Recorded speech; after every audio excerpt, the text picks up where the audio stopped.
भाजपाला कोंडीत पकडणारे एकनाथ खडसे आणि विधानसभा गाजवणारे एकनाथ खडसे भाजपच्या डोळ्यात आले.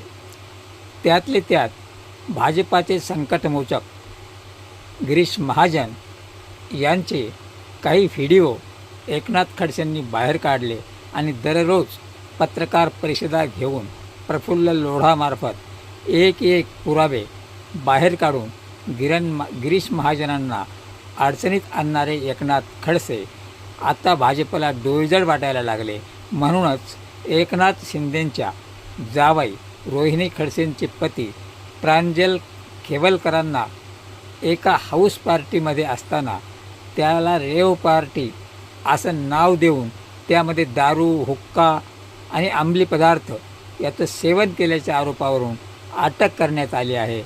पुण्यातील उच्चभ्रू भागामध्ये खराडी येथे ही घटना घडली आहे. तेव्हा भाजपाला जे कोणी डोईजड होतात त्यांना याचप्रमाणे त्यांचा तोंड आवाज बंद करण्याचा हा भाजपा कुटील डाव खेळते.